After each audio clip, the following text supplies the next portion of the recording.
Baik, melanjutkan video sebelumnya, kali ini kita akan fokus ke dalam konfirmasi goods received, kemudian melakukan invoice verification.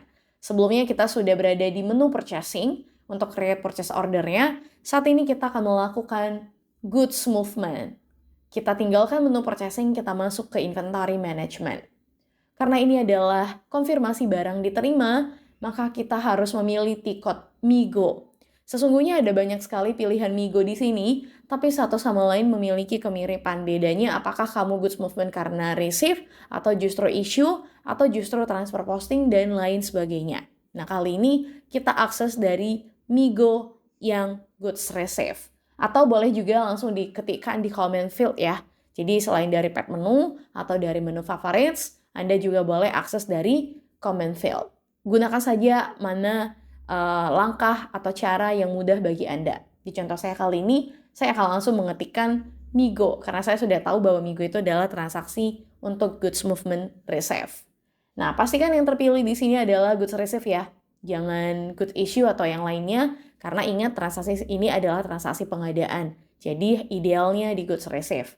Karena begitu Anda tukar misalnya dari goods receive ke goods issue, maka pilihan di kanannya akan berbeda lagi. Apakah kamu mengeluarkan barang karena reservasi, atau mungkin karena ada pesanan, atau mungkin karena ada hal lain, itu akan muncul di sana. Nah, jadi jangan sampai tertukar. Fokus kita di transaksi kali ini adalah menggunakan goods receive. Dan nomor PO yang sebelumnya sudah kita dapetin dengan angka 45 sekian-sekian, itu akan muncul di sini. Nah, karena ini goods received berdasarkan PO, pastikan Anda memilih goods received by PO. Lalu, inputkan nomor PO sebelumnya dengan plan yang sama di plan 1000. Jika Anda perhatikan di sebelah kanan, GR goods received-nya akan otomatis mengisikan movement type yang available. Dalam kasus kita kali ini adalah 101. 101 artinya goods movement yang dipicu oleh adanya sebuah PO. Seperti itu. Dan kalau Anda open kembali, akan ada banyak sekali jenis movement type yang sudah kamu pelajari juga di kelas teori, mulai dari 102, 103, dan lain sebagainya. Selanjutnya kita isikan delivery note di LS sekian-sekian. Delivery note ini adalah catatan pengiriman yang bebas sebenarnya, boleh diisi atau tidak. Jika ada referensinya boleh diisi, jika tidak ada kosongkan saja. Dengan catatan document date dan juga posting date-nya harus relevan sesuai dengan tanggal di mana Anda melakukan konfirmasi goods receive. Nah, sampai di sini Anda boleh melakukan pengecekan, boleh tekan enter untuk melihat apakah semua materialnya atau data-data di PO sebelumnya terbaca atau tidak. Jika PO Anda ada perbedaan, maka bagian ini harus dicek kembali, mungkin ada ketidaksesuaian dari sisi vendor atau justru dari sisi kita. Seperti itu.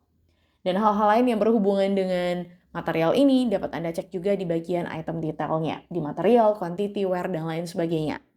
Di case kita kali ini, di case saya kali ini, materialnya sudah sesuai, ada 100 barang ya. 100 barang dengan material yang sama di T-M 500 AB pagar-pagar, dan sudah masuk ke plan Hamburg, dan kuantitinya itu sama persis, dan ketika saya cek kembali, misalnya ya, semua data ini nanti sesuai, tidak ada perbedaan, kita pesan 100, yang kita terima 100, maka kita harus tandai item OK di bawah. Artinya begitu kita sudah centang item OK, semuanya sudah sesuai dan tidak bisa dikembalikan lagi, seperti itu. Nah, sampai di sini, Anda boleh melakukan centang item OK, kalau memang sudah yakin, tapi kalau misalnya tidak yakin, boleh isikan catatan di quantity in delivery note-nya.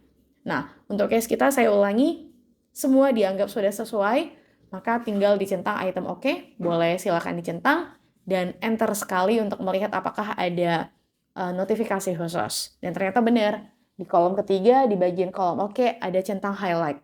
Yes, di sana, OK. Yang artinya semuanya sudah sesuai, dan kalau sudah clear, tinggal dilanjutkan saja untuk menyimpan transaksinya. Artinya Anda sudah confirm goods receive. Dan akan ada sebuah nomor material yang baru di sana, dengan angka depannya adalah 5. Dan jika Anda sudah pernah melakukan transaksi sebelumnya, itu akan muncul di sebelah kiri, seperti itu. Nah, catatkan nomor ini, dan sejauh ini Anda sudah merekam 2 nomor. Yang pertama adalah nomor PO, yang kedua adalah nomor material. Nah, sesuai dengan step sebelumnya, jika kita sudah konfirmasi goods receive, maka kita harus melakukan yang namanya konfirmasi invoice-nya. Atau dalam hal ini kita berpindah meninggalkan purchasing dan inventory, kita masuk ke dalam transaksi invoice di logistic invoice verification. Seperti itu. Jangan lupa tahapannya dari PO, kemudian MIGO, kemudian kita logistic invoice verification di menu document entry. Oke, silakan akses di logistic invoice verification, kemudian masuk ke document entry. Nah, jika Anda perhatikan sebelum di logistik ini, ada satu menu ya, namanya excise duty. Ini akan kamu pakai jika misalnya ada dokumen yang ingin di-reject, ada juga hal-hal yang berhubungan dengan inputan tax return dan sejenisnya. Abaikan itu, kita masuk ke logistic invoice verification dan berada di document entry. Nah, jika nanti dokumen entry-nya sudah selesai di-input, maka kita boleh masuk ke further processing untuk bagian display-nya ya. Namun kali ini kita masuknya ke Miro untuk enter invoice yang baru. Silakan di-enter atau di-double klik untuk masuk ke invoice-nya. Baik, tanggal yang akan kita gunakan adalah tanggal hari ini, sesuaikan dengan tanggal transaksi kapan Anda inputin invoice-nya. Kalau ada reference, boleh di-inputin reference-nya. Catatan di buku kita ada reference, tapi kalau di case pekerjaan Anda atau di perusahaan Anda tidak ada reference yang dikirimkan oleh vendor ataupun kita sebelumnya, kosongkan saja. Intinya reference itu optional, boleh diisi, boleh juga tidak. Dan cek kembali apakah ada pajak atau tidak. Jika ada pajak, pastikan pilihan pajaknya sudah diselect. Nah, case kita, jika Anda baca di transaksi, kita akan memberikan tambahan ya, ada pajak sebesar 10%, dan ingat kembali total transaksi sebelumnya adalah 100 barang dikali 50 harganya. Nah, 50 dikali 100 itu 5.000 dengan pajak 10%, berarti totalnya nanti menjadi 5.500. Seperti itu. Nah, jadi nomor PO yang sebelumnya sudah kita ambil itu akan dipakai kembali dan inputkan di bagian bawah di tab PO reference yang ada kotak kosong di bawahnya. Seperti itu. Baik, bagi Anda yang mungkin terlupakan, exercise ini sudah berada di exercise lanjutan, sudah berpindah di exercise unit 2 Basic of Procurement, masuklah ke bagian exercise 5 dan 6. Karena ini adalah transaksi lanjutan, maka ini sudah berada di transaksi solution 6 atau exercise 6 Invoice Verification Basic.